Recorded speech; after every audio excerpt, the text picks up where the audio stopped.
What are you guys thinking about talking about planning around if Trump does win, if Trump doesn't win? So I certainly plan to be in the street. And I think the key is to consider moments beyond the ephemeral. It's always easy to march. The hard part is what happens next, the next day. And there is a massive difference between sustained, prolonged direct action and episodic, ephemeral direct action.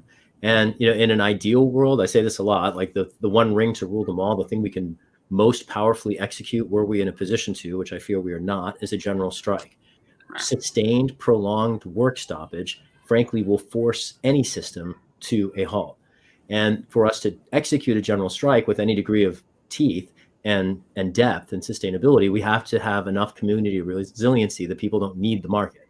We have to not have enough community gardens and soup collectives and childcare collectives and bicycle repair workshops, that people don't need to trade money for things. And I don't think we're anywhere near that yet.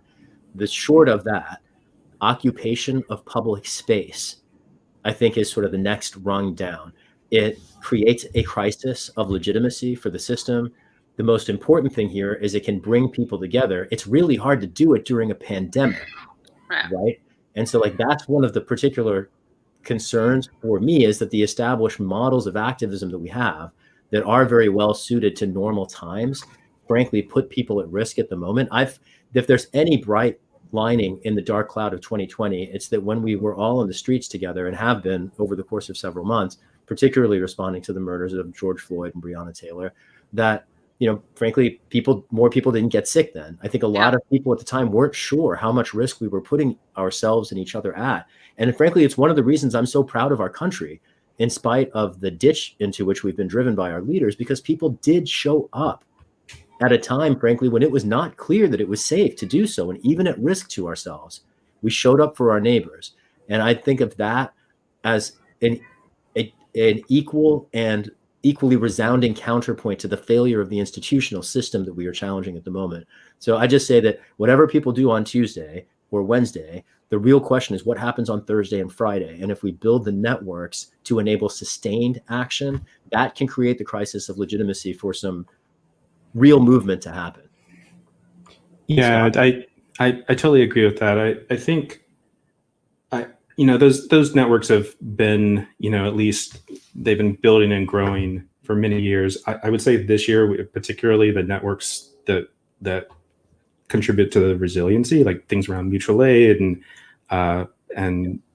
even like labor actions that we've been seeing, like since the pandemic kicked in and before the murder of George Floyd and before the movement hit the street in June and July, we were, and anarchist and Antifa groups, they were making hand sanitizer and distributing it to houseless people in different cities around the country. They were delivering food. They were helping people fight addiction. And then we, I think Mike Elk's Payday Report tracks. He has a great page on there which tracks wildcat strikes. And it's something like 1,000, 1,200 like wildcat strikes, which have happened around the country. And so I think that at least the basics of an infrastructure are there. A group called Protect the Results. They have action they're probably going to call for on Saturday on the 7th. But what's the long-term game? I mean, in the very least, this could be to the end of the month. This could be until Inauguration Day. And I think that's what kind of people need to be thinking about. I am pretty uplifted to see a lot of organizing going on all year. Groups like Shut Down DC, which have been, making plans. There's like organized direct action efforts happening in many cities across the country right now in preparation for whatever comes on Tuesday. The Choosing Democracy, they have, I think, I haven't checked the numbers today, but like probably 40,000 or more people have signed a pledge to participate in nonviolent direct action and like put pressure on the system. We don't want to, if there's a coup, if there's like Trump somehow illegitimately attempts to keep power, we don't recognize that. We need masses of people in the streets, and we need them to stay there for long periods of time. And, there's a sort of establishment institutional left, which are like nonprofits and unions. Those groups need to like be supporting like huge numbers of people in the street. And then we also need targets too. Who's like, what electeds do we need to go after? What corporate leaders do we need to go after? Who's making decisions? Who's enabling this right-wing push? This continued right-wing push. Any ones in particular you want to highlight? Or is that a secret list? No, I mean, I think it's all obvious. And, a lot of groups have actually been posting guides about like the sort of time periods where we need to act. And then, and then, who's going to be like the choice sort of targets. But like, elected politicians in swing states, governors, people who are like going to certify, election counts, things like that. We need to be looking at that.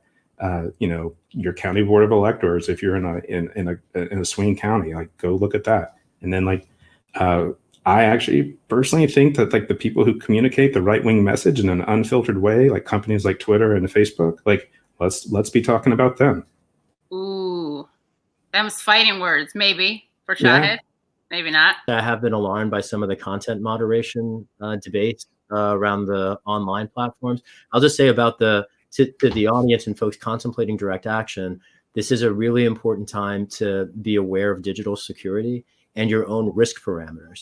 And, just be thoughtful about how you communicate with your networks, because the corporate communication networks like Facebook, for instance, are entirely transparent to authorities who, as we've talked about, have villainized dissent any number of times in the past and are poised to do so again, are in fact actively doing so as we speak, led by our criminal in chief. There's a real opportunity here in embracing digital security praxis to enable resiliency in our networks such that they aren't necessarily as vulnerable to state suppression as we have been in the past. Choosing encrypted tools are one way to do that. Just being aware of who you might be putting at risk by not using secure channels is another one. I think it's really easy. Scott was talking about the pledge that people of science take direct action. It's really easy to be very beguiling to participate in online actions. I just want to say that as we talk about direct action, responding to a not even potential, or I dare say even likely, but I think already underway attempted coup, as we contemplate direct action in that context, it's just critical to recognize that as we each take individual action, we're parts of a movement, and the movement can be very much placed at risk if we are entirely transparent about who else is in it. So just recognize, the future that is coming, like I should say, I want to put that a different way, a potential future that could come if we are not successful in averting it. And in that future, our criminal president has access to effectively state omniscience in an intelligence network that stretches across not just the three-letter agencies like NSA and CIA and FBI and CBP and ICE and DHS, but also state and local police departments, all of them, all 10,000 of them across the country. And there's a vast difference between a world like that, in which the intelligence apparatus is overtly politicized, and the one we've known in the past where it's only politicized in secret. If the politicization gets ramped up, as it likely will if Trump wins a second term, then everything from your chat logs to your Facebook Messenger account, your LinkedIn account, your G-chats, everything could become a threat vector to more or less everyone you know. So just be really conscious, particularly of who's undocumented in your circles. Be really conscious of who can't tolerate risk legally without putting someone else, for instance, at harm. For instance, who's the sole breadwinner for their family. Just being conscious of who else is in your network, because it's not just your own privacy and your own security implicated in your actions. We vicariously stand with each other, and we also can compromise each other inadvertently. And so just be aware of how you could inadvertently put your colleagues and allies and neighbors and friends at risk. That's a really important thing to take stock of now before it gets sharper.